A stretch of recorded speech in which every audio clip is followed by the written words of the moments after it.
Alors, je vais vous montrer comment faire pour customiser votre tongue à ma façon. Donc là, j'ai choisi une rose parce que sur la semelle, il y en avait un. C'est pour rappeler juste les couleurs. Parce qu'à la base, la tongue est comme ça. Voilà. Donc déjà, on va commencer par quoi? J'ai déjà commencé mon travail parce qu'on m'a demandé la vidéo une fois que j'avais commencé.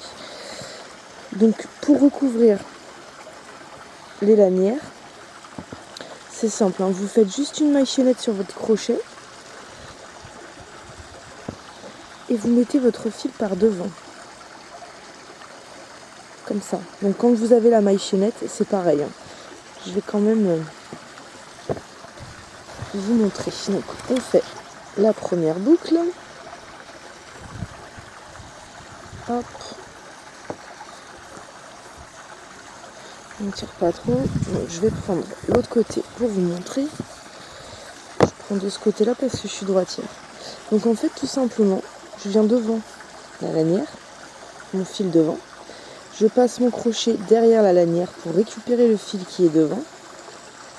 Hop, je le passe ici. Une fois qu'on a fait comme ça, je repasse mon fil devant vers le haut. Je le mets à mon crochet et je passe dans la maille que je viens de faire. Et là, on tire. Et en fait, on fait ça tout le long. Tout le long, tout le long. Je vais essayer de me mettre bien. Là. Donc, je prends mon fil par derrière. Je prends mon fil par devant. On serre au fur et à mesure. Je prends le fil par derrière. Hop. Et par devant. Et ainsi de suite. Donc, je vais reprendre là où j'en étais moi. Hop là. Donc là, il est par devant. Donc je le prends par derrière. Je le passe dans la maille. Je passe le fil devant. Je mets dans la maille. Je passe mon crochet derrière. Je récupère le fil. Je le passe. J'ai une laine qui se dédouble. Et en fait, à force, on serre bien. Hein. Faut pas qu'il y ait des trous parce que bon, moi, c'est avec des poids. Donc ça se voit facilement, quoi. Donc après, si c'est de couleur unie, ça peut le faire s'il y a des écarts. Hein. Hop.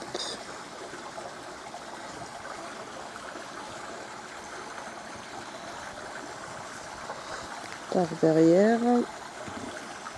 Par devant. Voilà. Donc je vais aller jusqu'à là où il y a les doigts de pied pour vous montrer comment ça se passe à ce moment-là.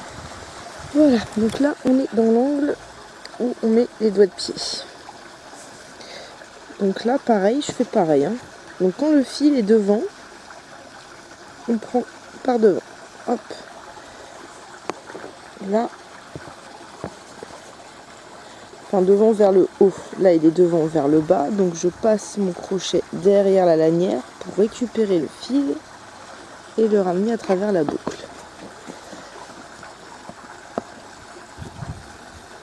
Donc vous aurez forcément un petit bout de triangle comme ça où il n'y en a pas de fil. Mais vu qu'on va faire plein, on va un peu tasser. Du coup ça va cacher. Et puis bon, de toute façon après on met la fleur. Hein. Donc là le fil est derrière. Je le passe devant. Hop.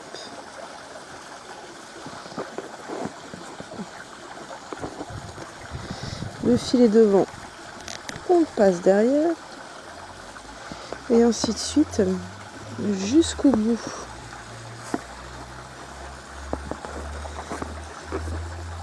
Hop. Vous voyez, après on tasse. Du coup, ça se voit plus.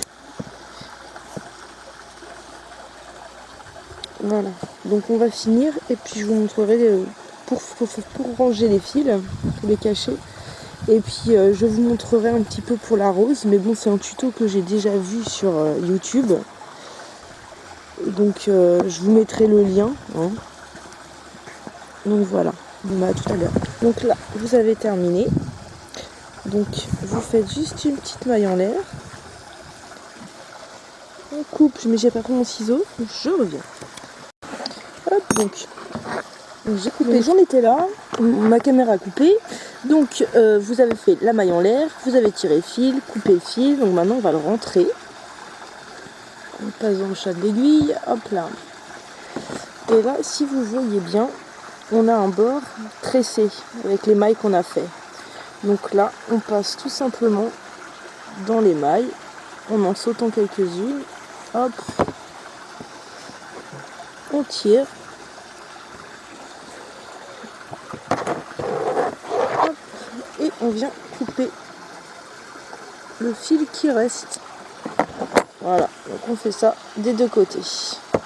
Ensuite, je vais vous montrer comment attacher la rose. Donc je vous mets en lien le tuto parce que je ne sais pas si j'ai le droit de refaire la vidéo pour expliquer cette fleur.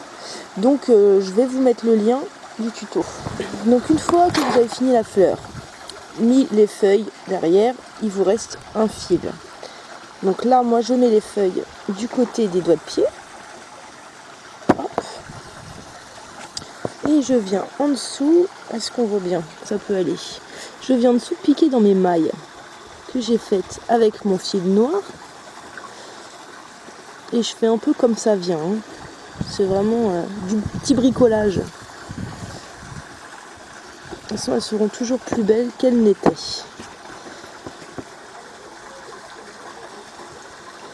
Hop.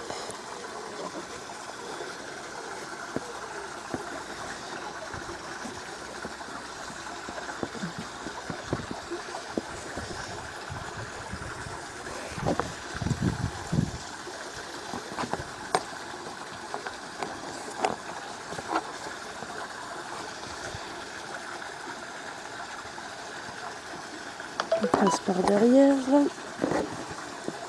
et je remets une dernière fois ici.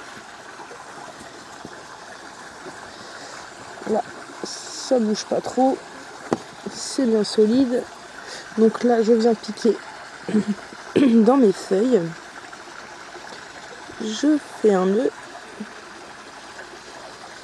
je serre bien et là, je vais repasser mon fil dedans, vu que c'est le même fil que la rose, ça se verra pas. Comme ça, mon fil est caché. Et je coupe le surplus du fil à ras. Et voilà les nouvelles tongs. Bon crochet à vous. Et si vous avez des questions, n'hésitez pas à me poser des questions. Bonne journée. Je reviens parce que je me suis aperçue que pendant le tuto, on voyait mon rafistolage. Parce qu'à la base, les tongs avaient un gros trou là, la lanière partait. Donc je vous explique comment moi j'ai fait, parce que j'ai cherché des explications partout, j'ai rien trouvé. Et j'ai eu une idée, c'est de mettre les tampons qu'on met sous les meubles. Donc ceux-là sont gros, j'ai pas trouvé des plus petits. Mais en même temps, vu que le trou était gros, voilà. Donc en fait, ce que j'ai fait, c'est que avant de défaire le papier, parce que ça colle en fait, donc il y a un papier en dessous, j'ai fait une fente pour pouvoir passer le rond de la lanière. Je l'ai passé dessus, le côté collant est vers la semelle. Et à l'intérieur, vu qu'il y avait un gros trou aussi, j'ai découpé pour pouvoir mettre les trucs. Donc vu que ce n'est pas à moi les tongs, je ne sais pas si ça va gêner, je ne pense pas, parce que c'est quand même mou. Hein. Donc j'ai fait ça pour les deux. Comme ça vous donne en même temps une petite astuce pour réparer les tongs cassés. Voilà.